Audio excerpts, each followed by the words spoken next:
begin, take a slow breath and let the weight of the day loosen its grip on your thoughts. Tonight, we're traveling back to a moment in history when the world felt fragile, when a small fortress stood alone against a storm so enormous that no one believed it could survive. This is the story of Eger, a quiet place carved into the hills of Hungary, where fewer than 2,000 defenders prepared to face an army so vast. Its banners darkened the horizon like a gathering night. But this isn't just a tale of war. It's a story about resolve whispered through fear, about ordinary people who found strength in moments when logic said they shouldn't have had any left. As you listen, the sounds of distant cannons and echoing footsteps will blur into the soft hush of the night around you, until history begins to feel less like something from the past and more like a dream unfolding just beyond the edge of your imagination. So take your time, settle in, let the rise and fall of this forgotten siege become the quiet rhythm that carries you gently toward sleep. And if these slow, immersive journeys through the hidden corners of history bring you peace, you can lightly tap the like button and subscribe, so the next time you're ready to drift off, another story will be waiting for you. Now, let's begin.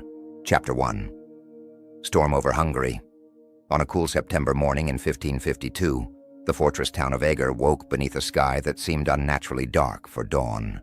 Captain István Dobó, standing upon the eastern rampart, raised a brass telescope toward the horizon.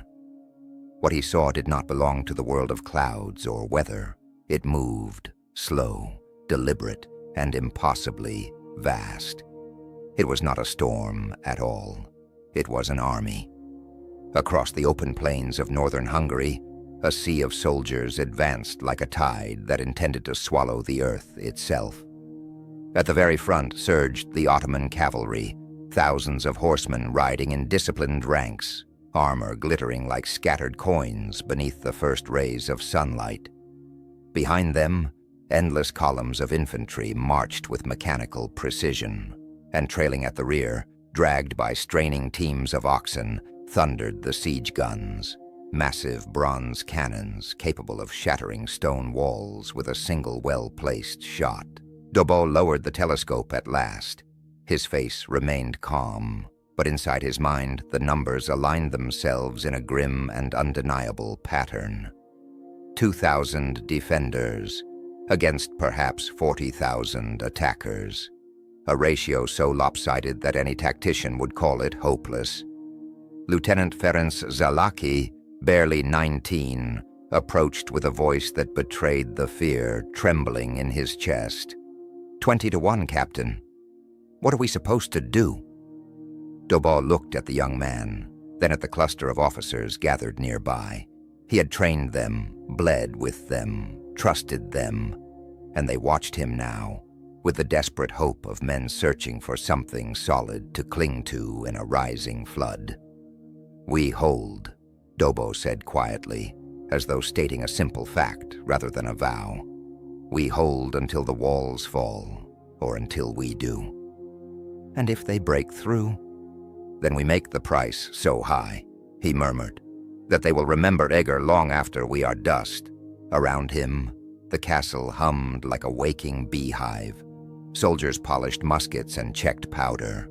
Women, sleeves rolled to their elbows, hauled ammunition up creaking stairways. Children peered over battlements with the innocent boldness of those too young to understand danger.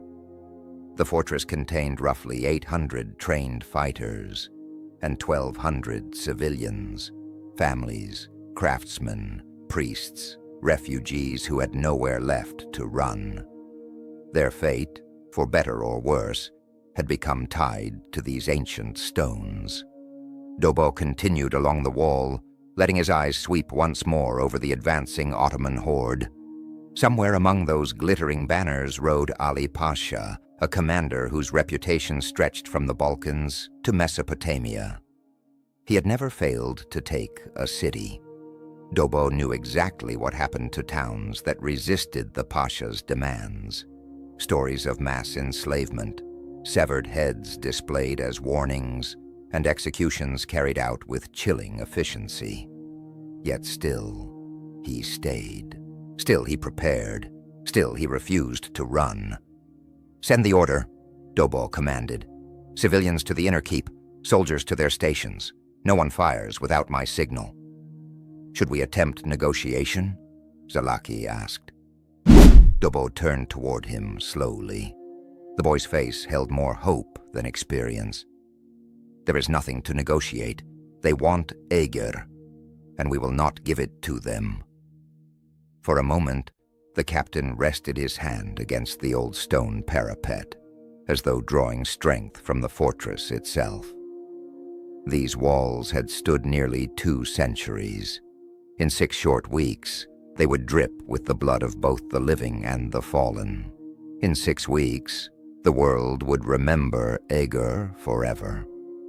For now, all he could do was watch the empire assemble against him, an empire that stretched from the Persian Gulf to the gates of Vienna, ruled by Suleiman the Magnificent, a man whose title was not exaggeration but earned truth. For more than 3 decades, the Sultan had carved victory after victory into the map of Europe. Belgrade had fallen. Rhodes had capitulated. Hungary itself had been split like broken pottery after the catastrophe at Mohacs, where King Louis II died fleeing the field, and 20,000 Hungarians perished in just 2 hours. Eger lay on the last fragile ribbon of land, still controlled by Free Hungary, a frontier between the rising Ottoman power and the Habsburg West. If this fortress fell, the road to Vienna would lie exposed. The Ottoman army halted at last, just beyond cannon range, 40,000 soldiers in perfect formation, staring at 2,000 defenders who refused to bend. The air grew still. Dust drifted lazily between the 2 armies. The Siege of Eger, the siege no one believed the Hungarians could survive, was moments away from beginning. And as night settled over the plains, Istvan Dobo stood alone upon the battlements, steady as the stones beneath his boots, carrying the knowledge that he had prepared for this moment for 3 long years. He would not leave. He would not surrender. And he would not let history forget the stand they were about to make. The storm had arrived, but it was not the castle that trembled first. It was the earth beneath 40,000 marching feet. Chapter 2. Eger, the fortress that should have fallen. If Eger fell, the heart of Central Europe would be exposed as if someone had torn open a map and left the continent's arteries unguarded. The great Habsburg realms would be the next domino, then the patchwork German principalities, and beyond them, who knew how far the Ottoman tide might roll. But the fear that hung over Hungary wasn't really about numbers. It was about facing a war machine, unlike anything Europe had ever seen. The Ottomans did not win battles simply because they arrived with more men. They won because they arrived with more ideas. Their army functioned like a living organism, a blend of engineering, discipline, mathematics, and ritual. Warfare refined into something almost clinical. Their cannons were feats of artistry as much as destruction, immense bronze monsters cast in the foundries of Constantinople, decorated with elegant Quranic inscriptions. They could blast open medieval walls as if they were clay. Their Sipahi cavalry, armored riders trained to loose an arrow while galloping full speed, moved with such precision that European observers compared them to flocks of migratory birds, turning and striking in perfect harmony. Ottoman engineers could throw bridges across rivers faster than most cities could ring their church bells. They built siege towers high enough to look into a fortress's courtyards, tunneled beneath walls like patient moles, and tested every stone, every weakness, with scientific method. And standing at the core of this vast engine of conquest were the Janissaries, a name Europe spoke in a shiver of awe and dread. These soldiers were not born into privilege or tradition, they were made. Taken as boys from Christian families in the Balkans, they were raised in a strict military brotherhood in the capital, shaped through harsh discipline and unrelenting routine. Their childhoods disappeared into drills, marches, weapons practice, and a code that demanded absolute loyalty to the Sultan alone. By the time they reached adulthood, they were not ordinary foot soldiers. They were elite professionals in an age still ruled by feudal levies and amateur militias. Clad in long robes and tall white hats, carrying curved sabers and matchlock muskets, the Janissaries were the closest thing the 16th century had to a modern standing army. Historians often describe them as Europe's first true military professionals, united, methodical, and devastatingly efficient.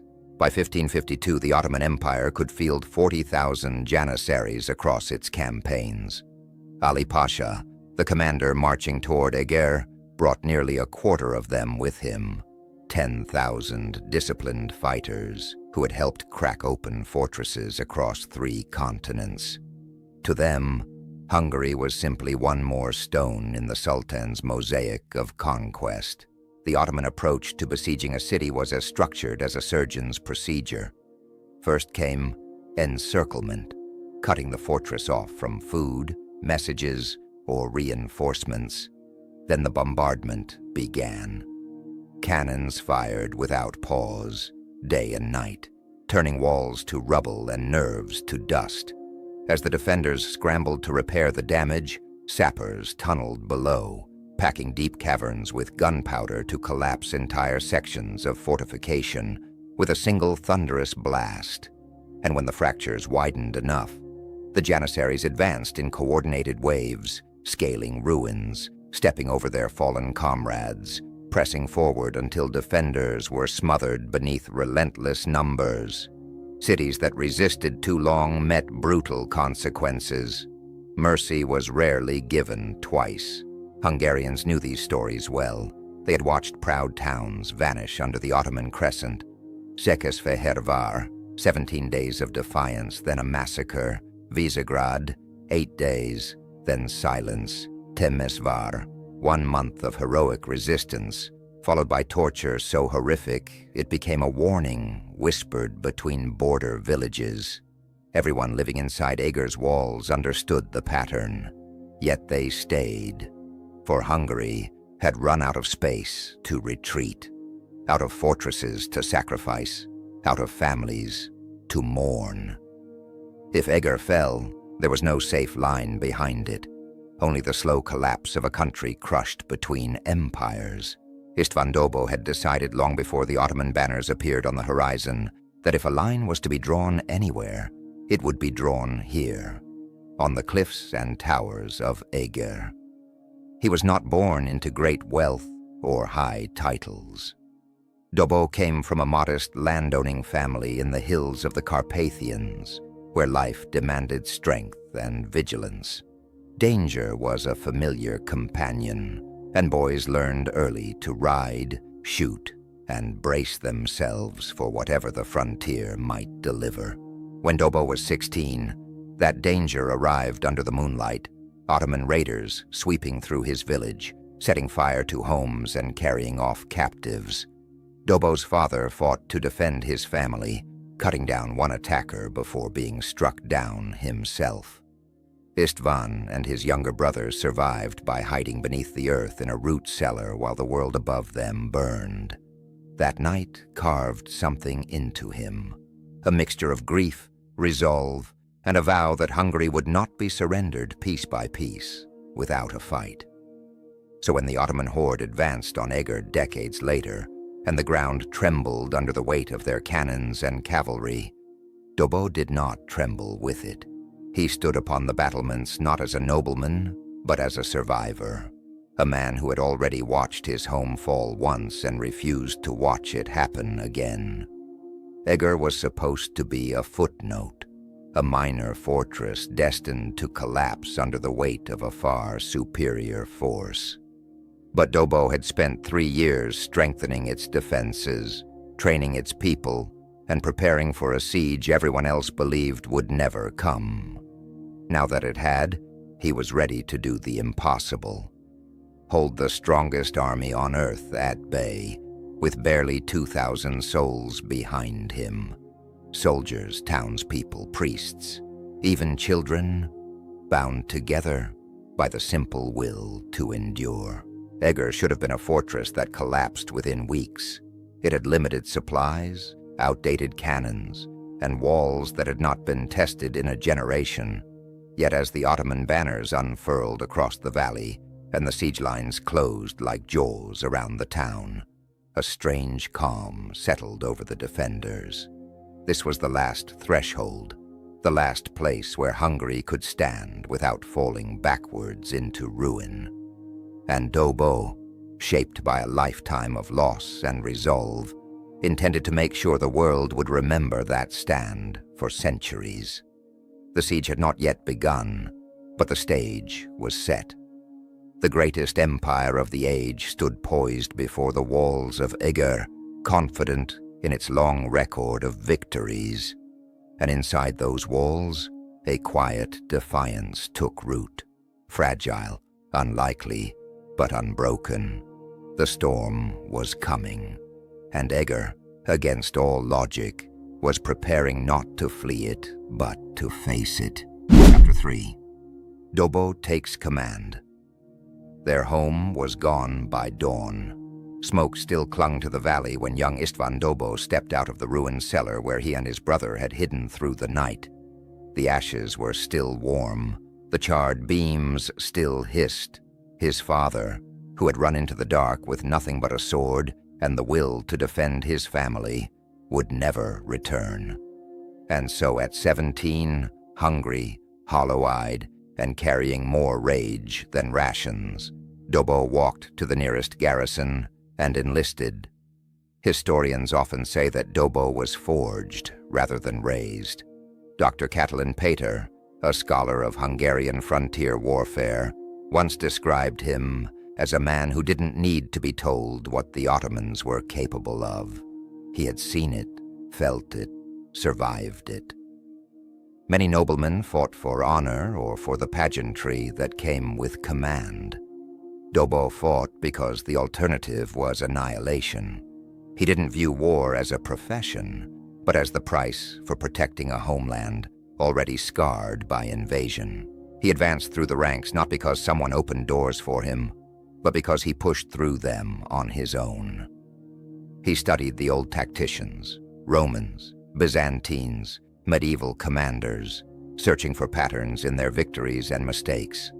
On the battlefield, he learned the lessons that books couldn't teach: patience, timing, the unpredictability of fear, and the weight of responsibility when men look to you for survival.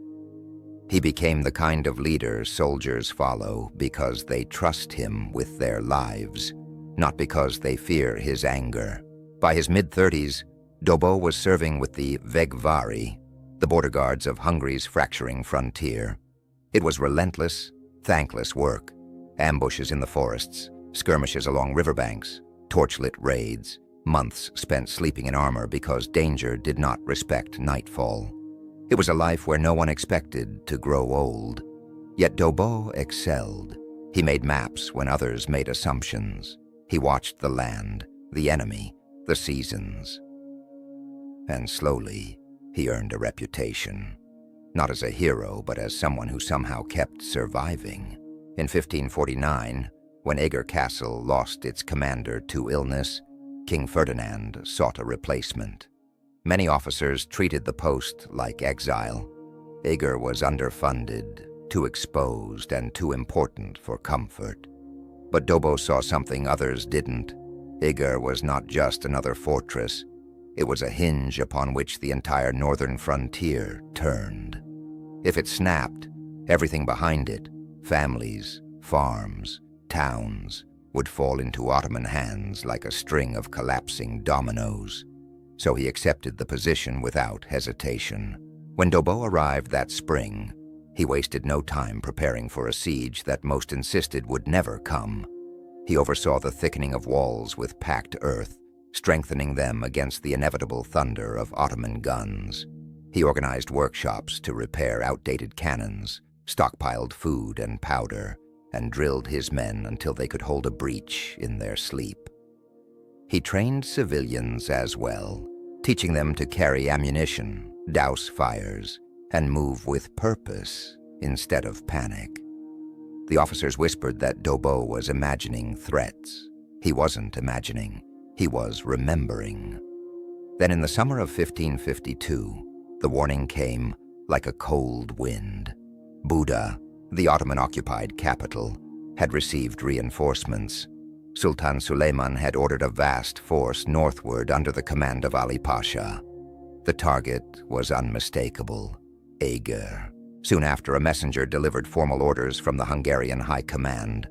Dobbo broke the seal, read the lines silently, and felt something inside him harden. The instructions were simple: abandon Eger. Retreat to safer ground. Do not waste lives defending an indefensible stone pile. He set the letter aside, stared at it for a long while, then fed it to the flame of a nearby lantern. The parchment curled into glowing ash. Military historian Dr. Lajos Nagy puts it plainly: Dobbo understood something that his superiors, safe in distant castles, did not. Every fortress abandoned made the next one weaker. A retreat is never only a retreat. It is a message to the enemy that you are willing to yield the land piece by piece. So Dobbo gathered his officers. His voice was calm, almost gentle, when he admitted the truth. We were ordered to flee. I will not. He told them anyone who wished to leave could do so without judgment. He promised no glory, only hardship. His own choice, however, was unwavering. This castle stands while I breathe. If it falls, I fall with it. The room was quiet. Then Lieutenant Ferenc Zalan, a young man barely old enough to shave, stood and declared, I stay. One by one, the others echoed him. By the end of the meeting, not a single officer had chosen safety.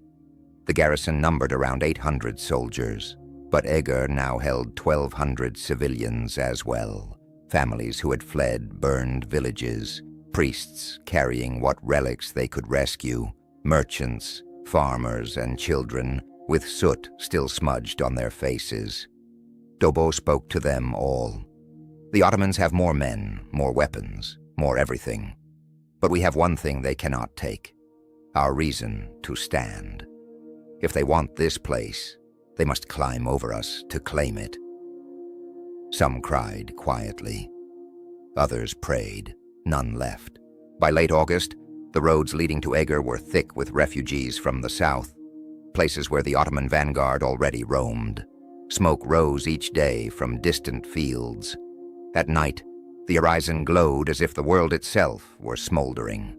People arrived with whatever their shaking hands could carry: bundles of wheat, heirlooms wrapped in blankets, pots, quilts, and children clinging to wooden dolls. The old limped forward, leaning on sticks. The young carried siblings on their backs. Fear marched with them.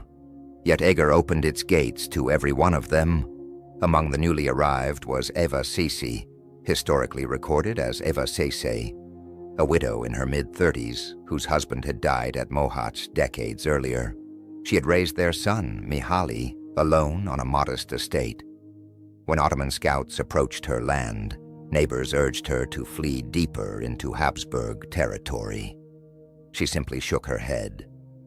If we keep running, she told her son, we will run until there is no Hungary left. And so she packed what she could, took 15-year-old Mihaly by the hand, and guided their wagon north toward Eger. Another refugee was Gergely Bornemissa, historically one of Eger's most remarkable defenders, here still a nervous young clerk of 22, adjusting his spectacles whenever worry tugged at him. He had little training, little strength, and very few illusions about his own courage. But he had nowhere left to go, and so he came where everyone else was gathering, the place where the last stand would be made. By the time the gates closed behind the final wave of refugees, Eger was no longer just a fortress. It had become a refuge, a desperate community, and a promise that even if the world outside was burning, there were still people willing to plant their feet and say, "No farther." The defenders had chosen their ground, and soon the greatest siege machine on Earth would arrive to test whether their resolve could outlast the storm gathering on the horizon. Chapter 4. The Ottoman horizon darkens. Refugees arrived at the fortress of Eger in a long, weary procession, dust on their boots, fear in their breath, and exhaustion clinging to their bones like damp cloth. As they stepped into the castle courtyard, they found Captain Istvan Dobo waiting for them. He stood atop a wooden platform, the late summer light settling gently around him, and spoke with a quiet firmness meant to steady trembling hearts. "You are safe for now," he said, his voice carrying across the courtyard with the calm certainty of a man who had already accepted his fate. "You will have food, shelter, and protection within these walls. But you must understand, Eger will soon face the Ottoman army. When that day comes, no corner of this fortress will be entirely safe. If you wish to leave, now is the time." His words did not stir panic. Instead, the silence that followed felt heavy, like the hush before a long night's snowfall.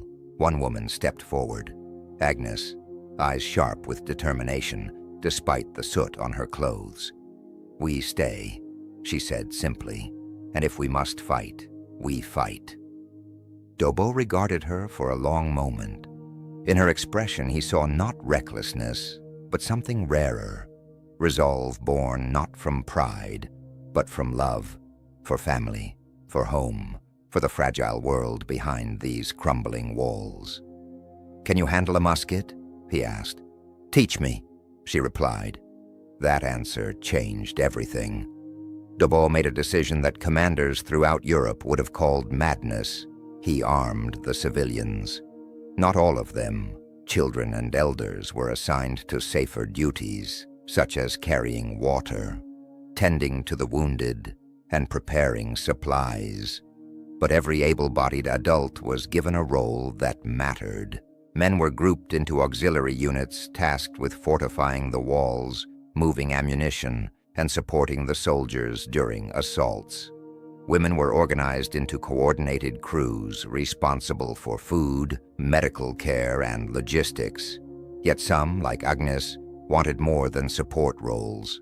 They wanted to stand, if only in the last terrible moments, between their home and the enemy. One evening, Eva Cheksi, known for her quiet courage, approached Dobo. "We do not ask for a place on the ramparts," she said, her voice low but steady. "But if the walls fall, if our soldiers are cut down, we must be able to defend ourselves. Teach us to fight." Dobo hesitated, not out of disrespect, but out of knowledge. He had seen what happened to women captured during sieges. He had heard the screams in other cities, seen the aftermath in places where hope had died long before the defenders did. But Eva did not waver. "We know the risks," she said. "Better to die with a weapon in hand than wait for what comes after." Slowly, Dobo nodded. "Report to the armory at dawn." The transformation that followed reshaped the entire castle. Over 2 long weeks, amid the echo of boots and clatter of iron, Eger became less a fortress and more a living organism. Every person a vital organ, every heartbeat synchronized. Women learned to load and fire matchlock muskets, their hands trembling at first, then steadying with practice. They trained to carry boiling water to the battlements, to distinguish the telltale rumble of Ottoman miners burrowing beneath the walls, to duck instinctively when volleys of arrows hissed overhead. The clerk, Borbala Mezaros, gentle and soft-spoken, volunteered to dig defensive trenches. Her hands blistered and bled, yet she returned every morning, refusing rest. Children scurried between the workshops and walls, carrying stones and small bundles of powder. The elderly sharpened blades, rolled bandages, and kept the kitchens warm through the cool nights. Every evening, as the sky softened into violet and gold, Dobo walked the ramparts. He watched Agnes practicing with her musket until her arms shook. He watched Borbala haul buckets of rubble across the courtyard with stubborn determination. He watched soldiers teach farmers how to hold a spear, how to brace their stance, how to trust the stranger standing beside them. And against all logic, he felt a flicker of hope. Not hope of victory. He was too seasoned a commander to cling to such illusions, but hope that whatever happened, the people of Eger would not be swallowed quietly by the storm. On the evening of September 8th, 1552, the final group of refugees reached the gates. After they were brought inside, the iron doors were sealed shut with a sound that echoed across the courtyard like the final chapter of a story already written. Early the next morning, the watchtowers signaled movement across the southern horizon. Dobo stood upon the eastern wall and stared out at the empty plain, waiting. The earth felt tense beneath his boots, as though the land itself held its breath. By midday, the horizon had darkened, first gray, then black, as though a vast shadow crept over the world. The Ottoman army had arrived. The force surrounding Eger was commanded by Ali Pasha of Buda and Kara Ahmed Pasha, two seasoned leaders whose careers had carried them from Persia to the Balkans. Ali Pasha, known for his methodical precision, had overseen countless campaigns and governed Ottoman Hungary with calculating discipline. He saw Eger as an inconvenience, not a formidable challenge. After all, the fortress was undermanned, isolated and far from reinforcement. Ottoman intelligence estimated fewer than 1,000 defenders inside the walls. Ali Pasha commanded nearly 40,000 soldiers, 10,000 janissaries, elite troops hardened by relentless discipline and loyalty, 15,000 provincial cavalry, engineers, sappers, and artillery crews numbering in the thousands, and behind them came the siege train, heavy bronze cannons that could hurl stone balls weighing hundreds of pounds, engines that had reduced fortresses across 3 continents to rubble. Ottoman siege warfare was not impulsive. It was an art honed over centuries. As historian Dr. Gabor Agostin has often noted, the Ottoman strategy relied on patient, systematic destruction, isolating the fortress, weakening its defenses through coordinated bombardments, undermining its foundations with tunnels, and finally overwhelming it with an assault as inevitable as the tide. That method had toppled cities from Persia to Egypt, from Serbia to North Africa, and now that tide had come to Eger. Inside the fortress, the defenders felt the air tighten, as if the world had shrunk to the size of these ancient stone walls. Yet something quiet and powerful settled over them too, a shared understanding that they were not merely defending a castle. They were defending their home, their future, their name in history. And so, as the shadow of the Ottoman Empire stretched across the land, the people of Eger stood ready, not for glory, not for triumph, but for the long night ahead. Chapter 5. The walls shake with thunder. By the time September 10th, 1552 arrived, a quiet tension had settled over the fortress of Eger like a heavy blanket. At midday, an Ottoman envoy approached the gates beneath a white flag, his horse moving slowly through the dusty air. He bore the message that countless fortresses across Europe had heard before: surrender peacefully, and the garrison would be spared. Resist, and destruction would follow with no mercy and no second chances. Captain Istvan Dobo listened without expression. The chronicles of the time describe his reply in only a few words, but the meaning was unmistakable. Eger would not yield. The envoy rode back into the sprawling Ottoman camp. As soon as he disappeared beyond the tents and siege lines, Ali Pasha ordered the bombardment to begin. And with that command, the peaceful quiet of late summer shattered. The next morning, the first cannons roared.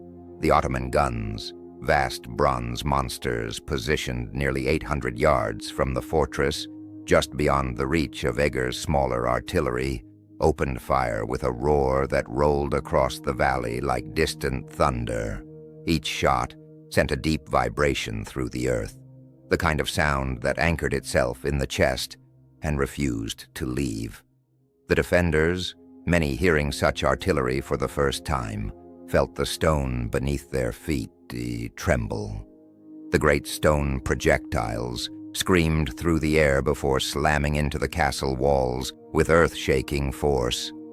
When such massive stones struck medieval masonry, the shock rippled through the structure like waves beneath ice. Stones cracked, mortar split, entire sections quivered under the impact. The Ottomans had used this method all across 3 continents, and the results were usually the same. Walls that stood for centuries were ground into rubble in a matter of days. Eger's walls, however, were not so easily undone. Dobo had anticipated this siege long before the first refugees sought shelter inside the fortress. Behind the stone walls, he had ordered earthen ramparts constructed, great mounds of tightly packed soil that absorbed the force of cannon fire far more effectively than bare stone. When chunks of the outer walls collapsed, work crews rushed to fill the gaps with timber bracing, rubble, and earth. The repairs were crude, but they held. Still, the bombardment did its work upon the people, if not the walls. The thunder of artillery became constant, day and night without pause. Dust drifted through the air in a fine, suffocating haze. Sleep became almost impossible. Some defenders slipped into a numb, distant state, what modern soldiers might call shell shock. They moved mechanically, eyes hollow, ears ringing. Yet for all the suffering, the fortress refused to break. Ali Pasha, recognizing the walls were not falling quickly enough, changed his approach. A relentless bombardment alone would not bring Eger to its knees. The walls must be smashed while men scaled them, and so he prepared an assault. At dawn on September 16th, the Ottomans began their first major attack. It started with the steady beat of war drums, slow, rhythmic, deliberate. The sound crept across the plain like a second heartbeat, unsettling in its mechanical precision. From the dust rose thousands of janissaries, arranged in immaculate ranks. They carried long wooden ladders, curved scimitars, compact shields, and matchlock muskets slung across their backs. Their armor was light, their confidence heavy. Chroniclers described how they advanced with uncanny silence. No shouting, no war cries, only the drums. That silence unsettled even veteran soldiers on the walls. "You cannot stop this," the silence seemed to say. Dobo ordered his defenders to wait. The cannons were loaded with grape shot, canvas bags packed with iron balls that scattered like storms of metal. Musketeers lined the battlements. Crossbowmen knelt beside them, the strings drawn tight. Only when the janissaries reached 50 yards did Dobo raise his hand. The fortress erupted. Cannons fired in a single thunderous volley. Muskets cracked. Crossbows snapped. A storm of iron and bolts tore into the front ranks of the Ottoman advance, dropping men in clusters. Yet the lines behind did not falter. They stepped over the fallen and pressed forward, accepting losses with chilling discipline. This was how the Janissaries fought. The first wave cleared the path with their lives. The second wave closed the distance. The third secured the foothold. When they reached the walls, the ladders went up. Dozens of wooden frames slammed into the stone battlements. Men began climbing, boots thudding against rungs, shields raised overhead. And there at the top, the defenders waited. What followed was the kind of combat that history books struggled to convey, a form of warfare so intimate, so brutal, that it defies modern imagination. As Janissaries pulled themselves over the lip of the wall, Hungarian defenders met them with spears thrust at their faces, axes swung at their hands, or raw force pushing ladders backward.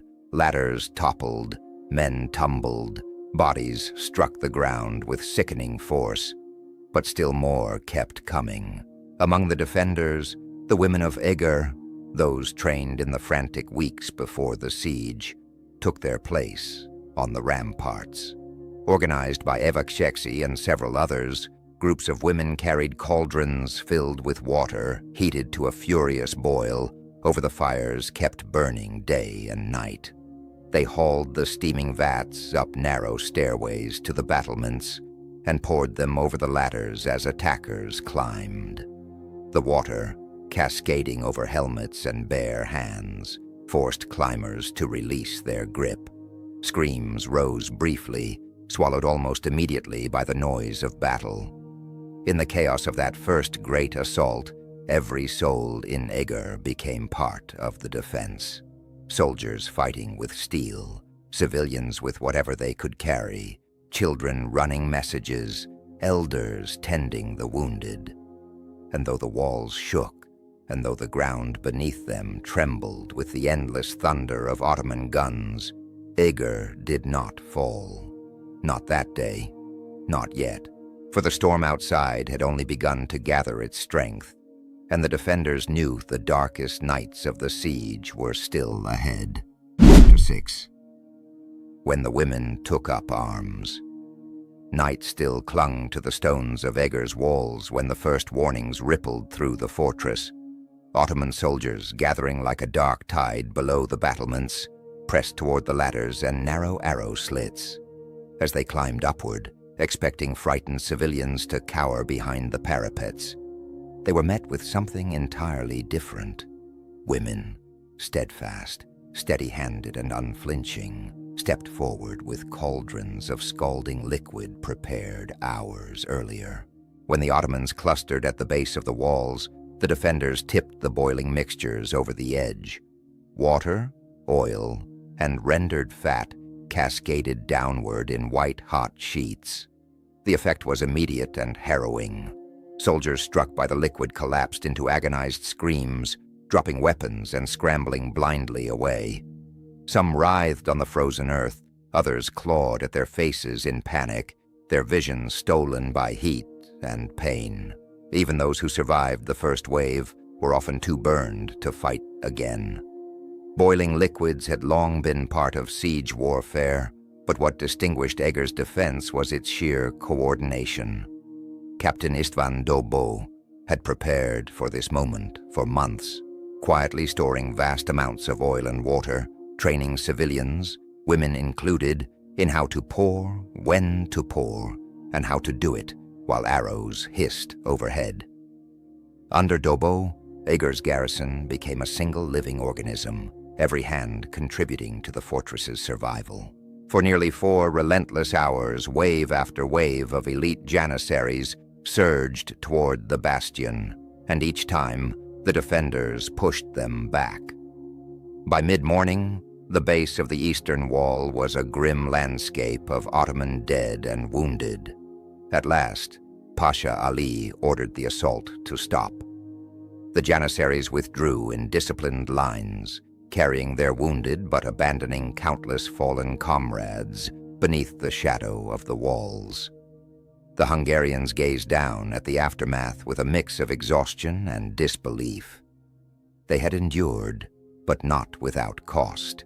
47 defenders had been killed, and 80 more wounded, for a fortress that began with only about 800 soldiers. The losses were chilling. Everyone understood that this was merely the opening act of a campaign that could stretch on indefinitely. That evening, as the sky faded to ember and ash, Dobo walked the ramparts with quiet purpose. He paused to speak to wounded soldiers, examined splintered beams and blackened stone, and spoke softly with the officers who followed at his side. According to chronicler Gergely Bornemissa, Dobo gathered his men and offered words meant to settle ragged nerves. Today we learned they can be stopped. Tomorrow, we show them it was no accident. But Ali Pasha was already recalculating. If the walls could not be taken by force, then they would be undermined, literally. In the 16th century, mining was one of the most feared weapons of siegecraft. Ottoman engineers would begin by selecting a stretch of wall beyond musket range. From there, they dug a tunnel slowly and deliberately, shoring the passage with timber as they advanced. Once a chamber was carved out beneath the wall's foundation, they packed it with gunpowder. A long fuse was laid, the miners pulled back, and then came the explosion, a catastrophic bloom that shattered stone blocks and caused entire sections of fortification to collapse in a single thunderous moment. Stone walls, so strong under vertical pressure, were helpless when the earth was removed from beneath them. The defenders had only one defense: detection. Dobo relied on a technique as old as siege warfare itself. Bowls of water were placed on the ground at key points inside the fortress. Soldiers watched them constantly. When Ottoman miners worked underground, even faint vibrations would cause ripples on the water's surface, revealing both direction and distance. Once a tunnel was suspected, Hungarian engineers began what was known as counter-mining, digging their own passages downward and outward to intercept the enemy's underground operations. It was grueling, claustrophobic work. The tunnels were more like earthen veins than corridors, barely wide enough for a man to crawl through. The wooden beams creaked ominously overhead, and the air was heavy with heat, dust, and the dim flicker of oil lamps that consumed precious oxygen. In late September, ripples appeared in one of the water bowls near the eastern bastion. Ottoman miners were at work. Dobo immediately ordered countermining teams to descend. Bornemissa, brave and fiercely loyal, volunteered at once. His small team, 4 to 6 men, began carving their way toward the sounds of digging. Hours passed in suffocating heat. They moved in near darkness, pressing their ears to dirt to gauge distance. Finally, on a day Bornemissa would recount only in fractured, haunted notes, their tunnel broke through into the Ottoman mine. What followed was chaos in a space barely larger than a coffin. There was no room to swing a sword. Combat devolved into stabbing, grappling, and striking with picks, daggers, and bare hands. No light except a few flickering lamps, which quickly fell and went out. Men fought by sound and instinct, lunging at shadows, feeling for bodies in the thick, dust-choked air. Bornemissa later wrote that the struggle lasted only minutes, but to the men trapped in that underground hell, it felt like an eternity. The Hungarians finally drove the Ottoman miners back. With no time to waste, they stuffed the abandoned mine with rubble and set a small explosive charge. The blast thundered beneath the castle, shaking walls and sending dust streaming through cracks in the courtyard. For a heartbeat, everyone feared the worst, that the earth had opened beneath them and the bastion was collapsing. But when the dust settled, the walls still stood. The mine had been destroyed. Bornemissa crawled back into the daylight covered in mud and blood, his ears ringing so violently he could barely hear, shaking from exhaustion and the shock of surviving such a nightmarish encounter. The fortress, for now, was safe. Yet everyone understood. This battle beneath the earth was only one of many trials still to come. The siege was far from over, and the nights ahead would be long. Chapter 7. Night Raids and Broken Stone. Gurgurly Bornemissa emerged from the collapsed mine shaking, his thoughts fragmented from the violence he'd endured underground. As he sat quietly at the base of the wall, still coated in earth and dried blood, Eva Sese approached him. She had been organizing the women who hauled rubble and supplies for the counterminers, but seeing the hollow look in his eyes, she understood instantly that no words could repair what he had witnessed. She handed him a cup of water and settled beside him without speaking. In the heavy silence, her presence alone was a comfort. The next 2 weeks passed with a grinding inevitability.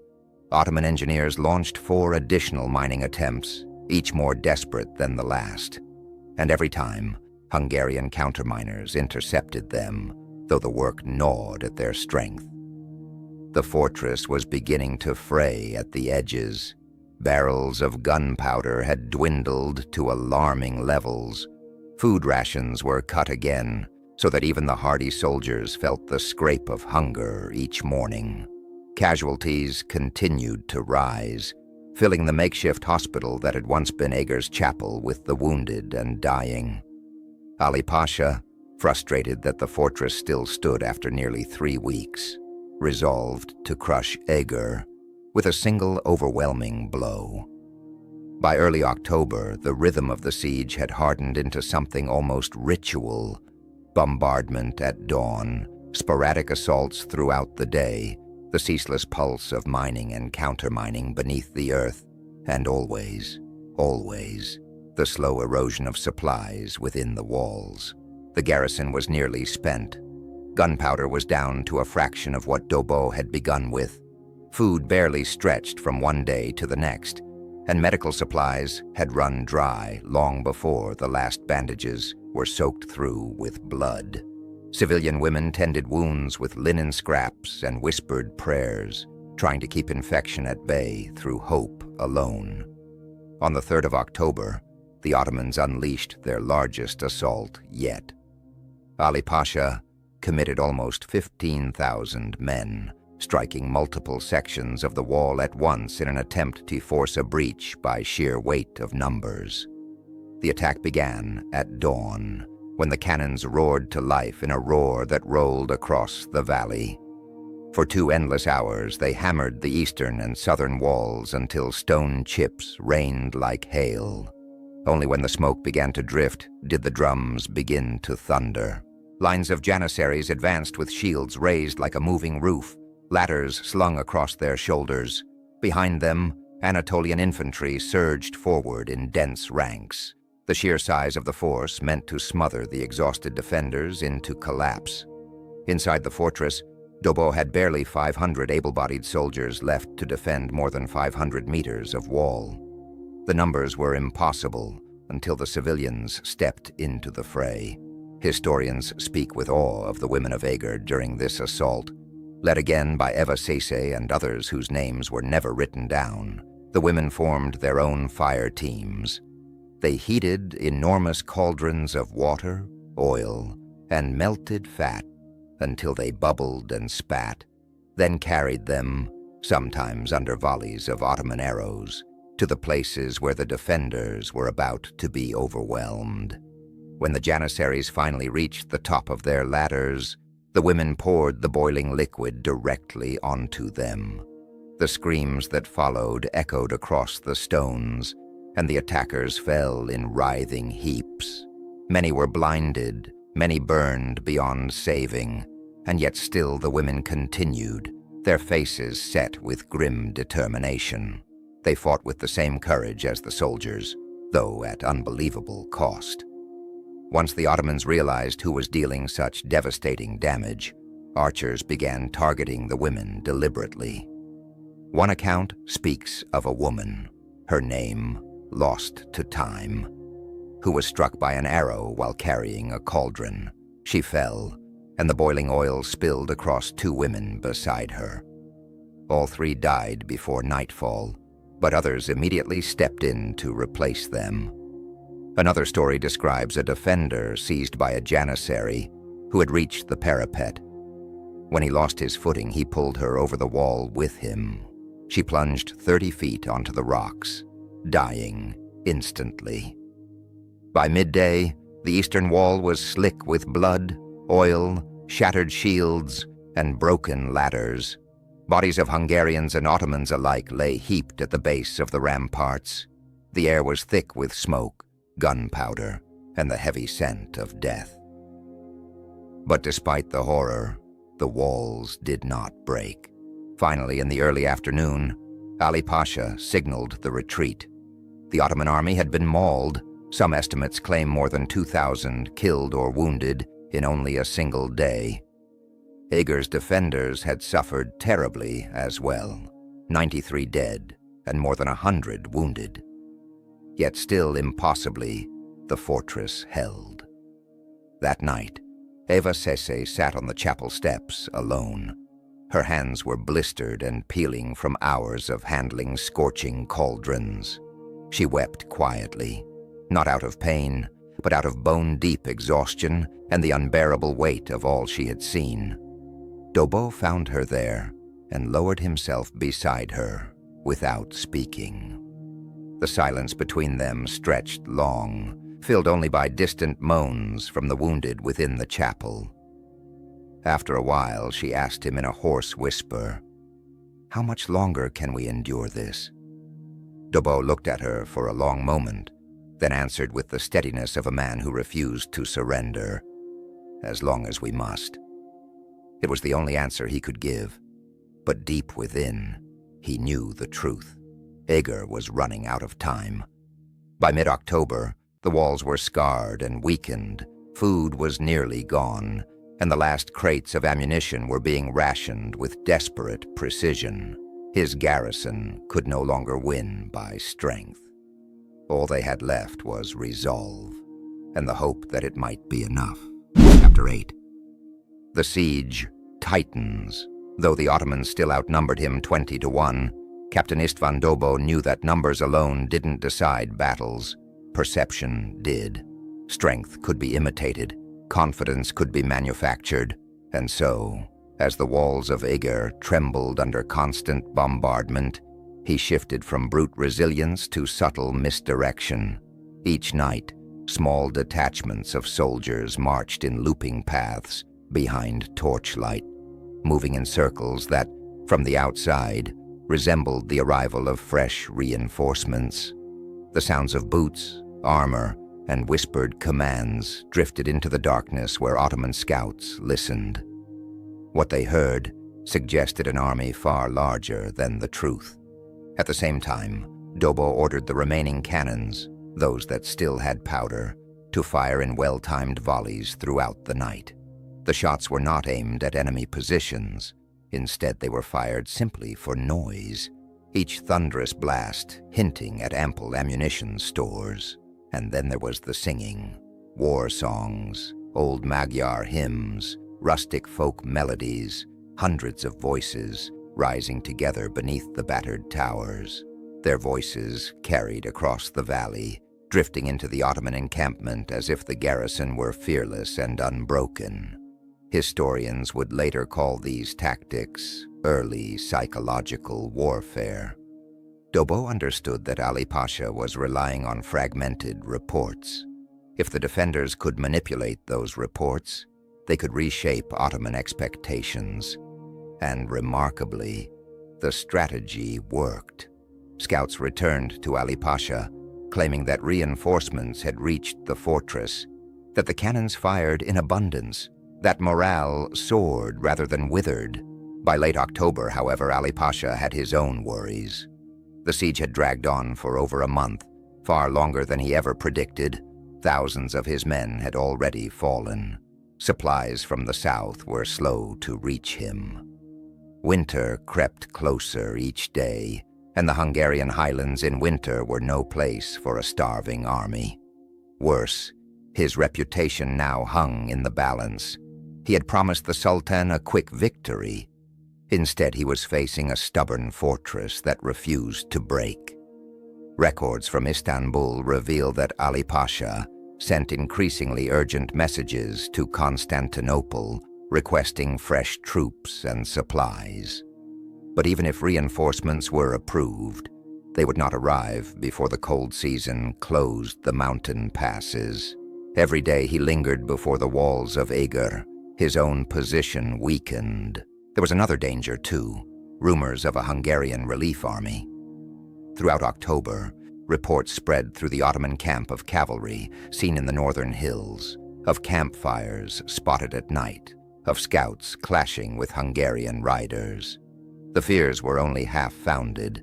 King Ferdinand had indeed ordered a relief force, but political disputes and an empty treasury delayed its departure. By mid-October, the army had not even left Bratislava. But Ali Pasha had no certainty of this. To him, the threat of a second front was real and immediate. On the 12th of October, he made his decision. There would be one final, overwhelming assault. Every soldier, every unit, every reserve committed in a single crushing blow. If Eger fell, the campaign could still be redeemed. If not, he would withdraw before winter sealed the road home. The date was set for October 17th, 1552. Within the fortress, Hungarian scouts watched the preparations with grim understanding. Siege ladders were dragged forward, artillery pieces were rolled into new positions, infantry units massed in the early morning darkness. Dobau gathered his officers and told them plainly, this coming assault would be the storm to end all storms. If the enemy broke the line anywhere, the fortress would fall. There were no fallback positions, no reinforcements. Every person, soldier or civilian, would stand on the walls. Hold, he told them, or we perish together. On the night before the final attack, the people of Eger moved with quiet purpose. Women prepared boiling oil and water. Men stacked stones and ammunition by the battlements. Lanterns flickered along the walkways as defenders whispered their last hopes for dawn. It was a night of waiting, still, heavy and filled with the knowledge that everything would come to a head when the sun rose. Then came the morning. The Ottoman bombardment started the moment the first light touched the earth. The ground quivered beneath the defenders' feet as every cannon in the siege train fired in relentless succession. For 2 straight hours, the fortress was swallowed in noise so intense it seemed to press against the bones. Dust billowed through the air.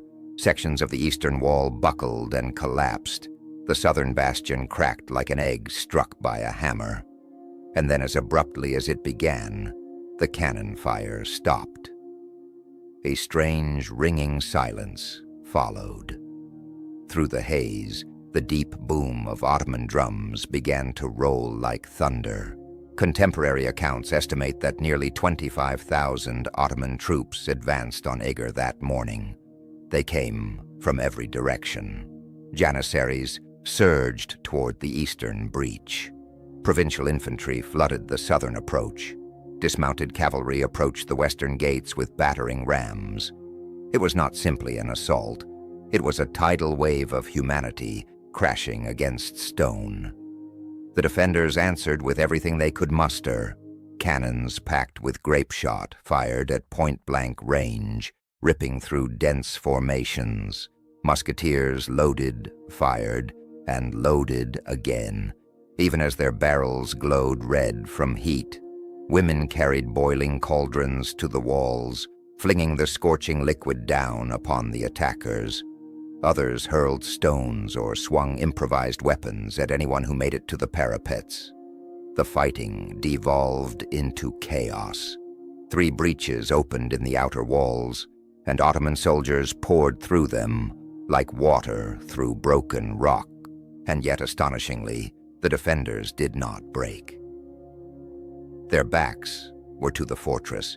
Their homes and families stood behind them. There was nowhere to go but forward, and so the battle raged at a distance so close that breath, blood, and prayer all mingled together on the stones of Eger. Chapter 9. The Great Assault. As the dim morning mist curled around the shattered battlements of Eger, the final act of the siege began with a violence that shattered the stillness. The Janissaries, elite warriors of the Ottoman Empire, poured through the breaches torn open earlier that day, flooding into the narrow courtyards like a dark tide of steel. Their boots struck stone in unison, their shouts echoing against the fractured walls. Within these cramped spaces, Hungarian defenders braced themselves for the clash, steel meeting steel in brutal, intimate combat. Amid the chaos, Captain István Dobó, calm, resolute, and utterly unyielding, recognized the most dangerous breach forming along the eastern wall. Instead of retreating deeper into the fortress, he gathered a mere handful of exhausted soldiers, no more than 50, and led them straight toward the roaring mass of Janissaries. Contemporary accounts describe him as possessed by a fierce, almost unbelievable determination. Sword in hand, armor cracked and blackened by smoke, he charged into the fray, his voice rising above the calamity, urging his men forward by example alone. In the frenzy of that counterattack, Dobó's small force pushed the Janissaries back just far enough to reclaim the opening. It was a victory, measured not in triumph, but in breaths bought. Precious, fleeting moments of survival, but those moments came at an awful cost. Nearly half of Dobó's companions fell in the fighting. Bodies lay piled across the rubble-choked gap they had fought so desperately to secure. The defenders were depleted and exhausted, and the sun had hardly climbed above the horizon. By mid-morning, the Ottoman army had established footholds inside the outer courtyard. The southern bastion buckled under the strain of relentless pressure. Ammunition dwindled until musketeers resorted to salvaging enemy arrows for makeshift defense. The wounded lay everywhere, and the walls, now crumbling and scorched, seemed ready to give up their ancient ghost. Later, chroniclers like Gergely Bornemissa would write that this moment felt like the final breath of Eger. It seemed that all that remained was for the weight of numbers to crush the last sparks of resistance, and yet the inexplainable happened on that terrible day. The Ottoman offensive, a machine built on discipline, coordination, and overwhelming force, began to falter. After 4 relentless hours, even the seasoned Janissaries grew weary.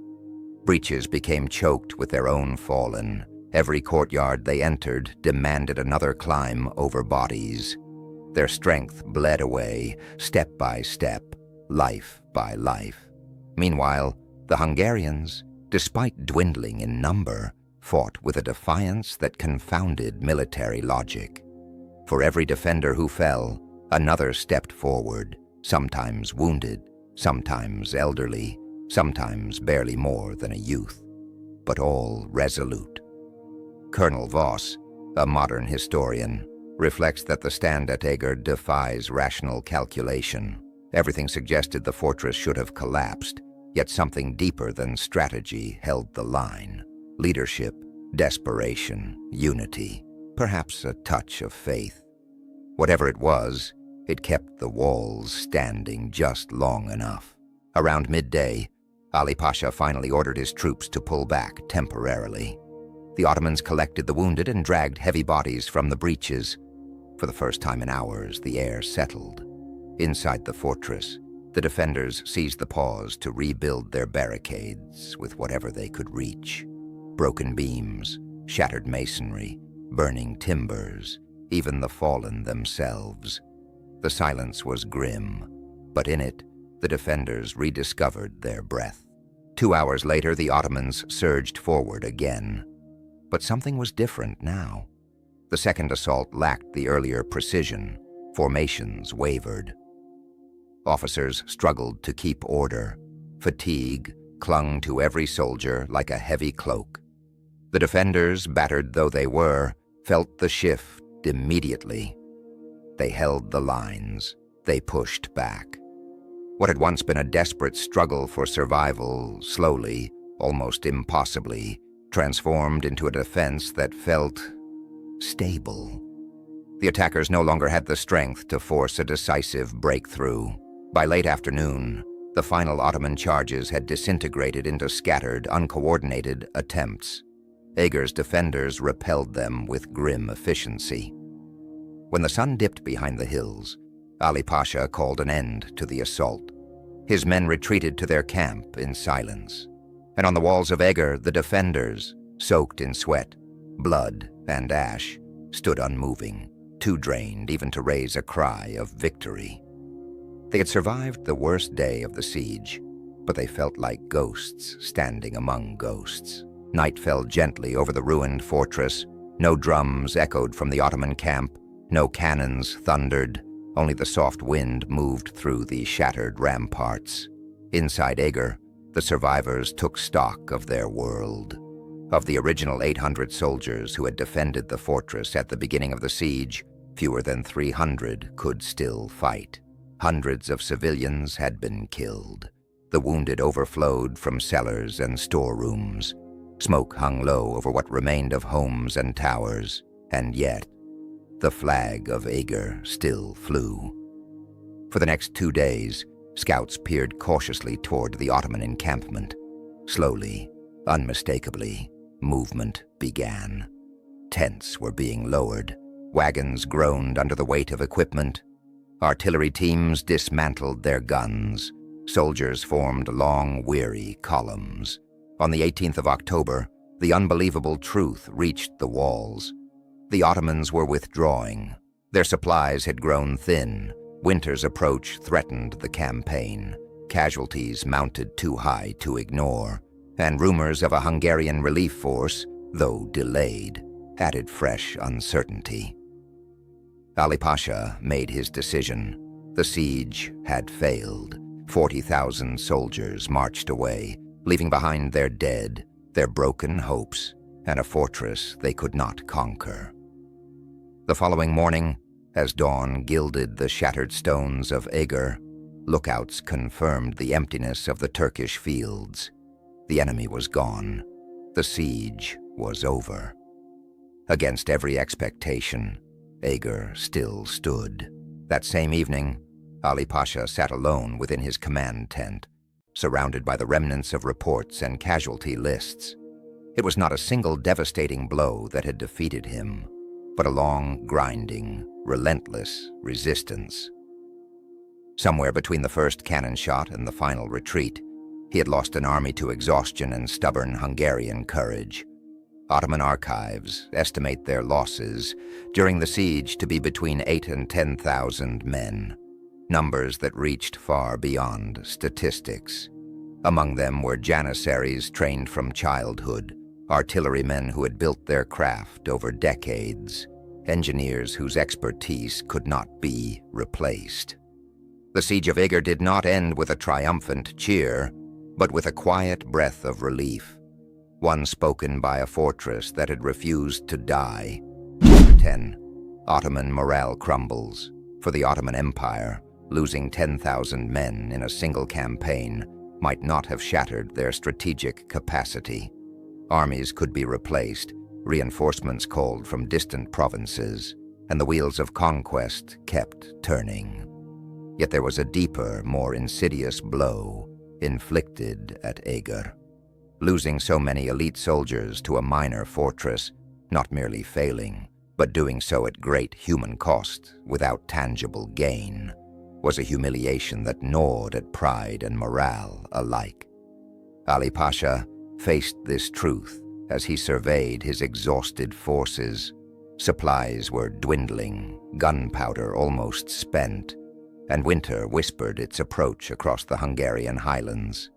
The cold would turn roads into quagmires, impede the movement of wagons, and render further operations nearly impossible.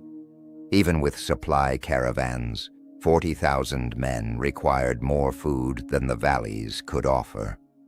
Rumors of Hungarian relief forces moving from the north intensified the unease. Scouts reported glimpses of troops, of cavalry patrols brushing against riders from the fortress. From Ali Pasha's perspective, he faced the nightmare of a two-front engagement, his battered army between a fortified stronghold and a potential field army. On October 18th, he summoned his senior officers. Ottoman records, preserved in the palace archives of Istanbul, mention this council of war. Though the conversations themselves remain lost to history, the outcome is clear. Ali Pasha gave the order to withdraw. From a purely military standpoint, it was a rational choice. Yet politically and personally, it was catastrophic. He had promised the Sultan a swift conquest of Eger. Instead, the siege had dragged on 39 days, costing thousands and ending in failure. The humiliation extended beyond personal pride. The Ottoman military machine, celebrated for its efficiency and dominance, had been turned aside by a garrison that, by all conventional measures, should have crumbled within a week. Retreat began immediately. Engineers dismantled siege works, loading artillery onto wagons, lowering tents and packing supplies into carts. Within 2 days, the sprawling Ottoman encampment that had dominated the valley for more than a month vanished almost completely, leaving only scorched earth, scattered debris, and the silent testimony of thousands of dead. By the morning of October 19th, the army was marching south, leaving behind broken siege equipment, hastily covered mass graves, and a fortress that had endured against impossible odds. The defenders of Eger awoke to an eerie stillness. No thunder of cannon, no rolling drums, no shouted orders from the enemy camp. For men and women who had endured 39 days of relentless bombardment, this quiet was almost disorienting. A strange pause in a world previously defined by fire and smoke. Scouts were dispatched cautiously, expecting ambushes or traps. But what they found was almost unbelievable. The Ottoman army had departed entirely, leaving the battlefield abandoned. Broken ladders, discarded weapons, churned earth, and the traces of thousands of soldiers were all that remained. The message spread through the fortress slowly. The siege was over. There was no immediate celebration. The survivors were too drained, too shocked, too weighed down by exhaustion and grief. Gergely Bornemissa wrote later that many simply collapsed where they stood, tears flowing for reasons beyond joy, a mixture of relief, disbelief, and the release of a tension that had become unbearable. Eva Sisi, who had borne her share of battle with extraordinary courage, climbed to the highest point of the eastern wall.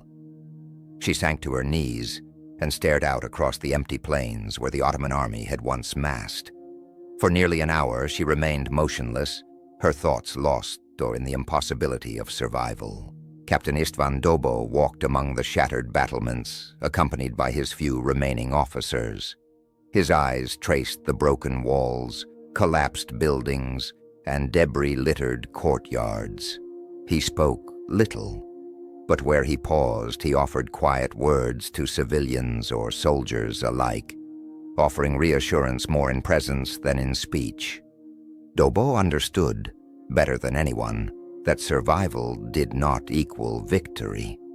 They had withstood the siege, but at a staggering human cost. The fortress of Eger remained, but the memory of those lost hung heavy in every corner of the ruin. The days that followed were filled with grim, unrelenting work. The wounded required constant attention.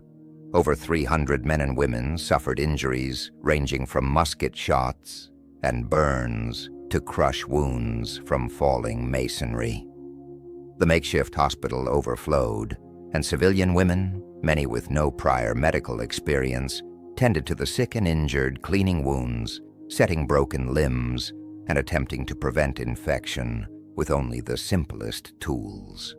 Without antibiotics or modern surgical care, even minor injuries often turned fatal. Fevers and infections claimed more lives even after the battlefield itself was behind them. Burying the dead became a task of somber magnitude. Precise numbers are impossible to establish, but records suggest that of the original 800 soldiers in the garrison, roughly 400 had perished during the siege. Another 200 were wounded, some permanently incapacitated. Civilian losses were equally heavy. Between 200 and 300 civilians died, victims of cannon fire, disease, or deprivation. In total, the fortress lost nearly a third of its population. Mass graves were dug outside the walls, marked simply with wooden crosses, Christian burial rites performed as best the survivors could manage. Amid the silence of the abandoned battlefield and the ruins of the fortress, those who remained mourned quietly, carrying the memory of courage and sacrifice, and the knowledge that Eger had endured when all reason predicted it could not. Chapter 11. The retreat begins. The human toll of the Siege of Eger was staggering, more than numbers could ever fully capture. Dr. Peter emphasizes that these were not professional soldiers hardened by years of battlefield experience. Many were farmers, craftsmen, women, and children. Ordinary people swept into extraordinary circumstances, whose lives were claimed by the relentless siege. Yet the psychological scars were just as deep as the physical ones. Modern historians recognize the symptoms described by survivors like Gergely Bornemisza as early glimpses of what we now understand as post-traumatic stress disorder. He recorded recurring nightmares, sudden flashbacks triggered by loud noises, and an enduring emotional numbness that lingered for years, a testament to the trauma of enduring constant mortal threat for 39 long days. Bornemisza was not alone. Countless others found peace and normalcy difficult to reclaim. Despite the horror and devastation, Eger's resistance achieved something far greater than mere survival. The fortress commanded a critical passage through the northern highlands.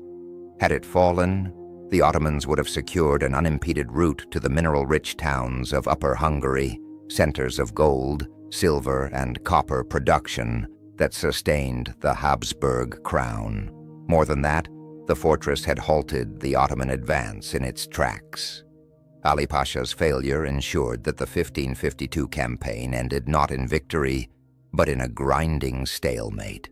Sultan Suleiman's carefully laid plans for expansion into Central Europe were delayed, granting the Habsburgs precious time to regroup and strengthen defenses. While the Ottoman threat to Hungary remained for more than a century thereafter, Eger proved that determined resistance could succeed. News of Eger's improbable defense rippled swiftly across Europe. Reports reached Vienna, Prague, Rome, and other major cities within weeks. The story captivated minds and inspired hope. A tiny garrison had stood firm against what was considered the most powerful military force in the world. And for decades, European observers had watched the Ottomans advance, seemingly without limit, through Constantinople, across the Balkans, and almost to Vienna in 1529. Eger shattered that perception. It became a symbol that courage, preparation, and sheer determination could defy overwhelming odds. Captain Istvan Dobo, the fortress's commander, was celebrated as a hero throughout the Christian world. King Ferdinand rewarded him with lands and titles, while the Pope sent letters of commendation. Chronicles, written in the years following the siege, lionized him as a Christian warrior who had resisted the infidel with unwavering resolve. Yet Dobo himself remained humble. When questioned about his heroism, He deferred praise to the soldiers and civilians who had fought beside him. "I did what was necessary," he reportedly said. "The people of Eger did the rest." He continued his service as captain of the fortress until 1565, overseeing reconstruction and fortification. Dobbo passed away in 1572, 20 years after the siege, and was buried with full military honors. The women defenders, led by figures like Eva Sisi, became living symbols of resilience. Their bravery inspired poems, chronicles, and stories, earning them the enduring title of the Fire Women of Eger. Ordinary civilians who had taken up arms to defend their homeland were remembered for their courage alongside trained soldiers. Gergely Bornemissa survived as well, later producing the most detailed eyewitness account of the siege. His chronicle, published in the late 16th century, remains a primary source for understanding the events at Eger. Though Bornemissa never fully recovered from the trauma he endured, he considered his writings a sacred duty, meant to honor the lives lost and to ensure future generations remembered the cost of freedom. The Siege of Eger marked a pivotal turning point in the ongoing Ottoman Habsburg struggle for control of Central Europe. Following Ali Pasha's failure, Sultan Suleiman refrained from launching another major offensive into northern Hungary for several years. Ottoman strategy shifted, focusing on consolidating control over territories already held, rather than pressing deeper into Habsburg lands. Meanwhile, Eger itself was rebuilt and reinforced in the decades that followed, emerging as a critical stronghold that would never again be seriously threatened. The military lessons of the siege became a model for commanders across Europe.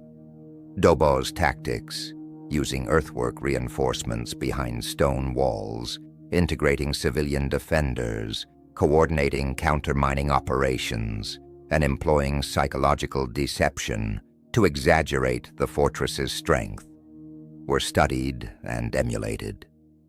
Eger proved that a relatively small, determined force, properly led and strategically positioned, could resist a much larger enemy. The principles demonstrated there, preparation, ingenuity, and disciplined leadership, remain foundational in military strategy even centuries later. Beyond the battlefield, the siege shaped culture, politics, and the collective imagination, offering a story of resilience, courage, and the enduring human spirit in the face of overwhelming odds. Chapter 12. A legend in smoke and stone. In Hungary, the fortress of Eger became far more than a stone stronghold. It transformed into a symbol of national defiance. Through centuries of occupation, political strife, and oppression, Hungarians would recall the memory of Eger as proof that even the smallest, seemingly powerless community could withstand an overwhelming force. The siege and its defenders wove themselves into the fabric of Hungarian identity, celebrated in stories, songs, and national lore. By the 19th century, the novelist Géza Gardonyi immortalized the events in Eclipse of the Crescent Moon, a historical novel that captured imaginations and became a cornerstone of Hungarian literature. Today, the restored walls of Eger Castle draw thousands of visitors annually, each eager to trace the path of courage, ingenuity, and unyielding will that shaped the siege. While the Ottoman Empire continued to pose a formidable threat to Europe for generations, the momentum had shifted. After setbacks like Eger, Ottoman expansion slowed, culminating centuries later in the catastrophic failure at Vienna in 1683, which marked the beginning of a gradual retreat. By the early 18th century, the Habsburgs had reclaimed most of Hungary, and the empire that had seemed unstoppable in 1552 eventually crumbled entirely by the 20th century. Yet none of that was foreseeable in the autumn of 1552. At that moment, the fate of a small fortress rested on the shoulders of a few thousand souls who refused to yield to annihilation. That refusal alone changed the course of history. The significance of the Siege of Eger lies not only in military strategy or battlefield outcomes, but in what it represented. Ordinary people, thrust into extraordinary circumstances, chose to stand and fight rather than surrender. The defenders were not elite soldiers.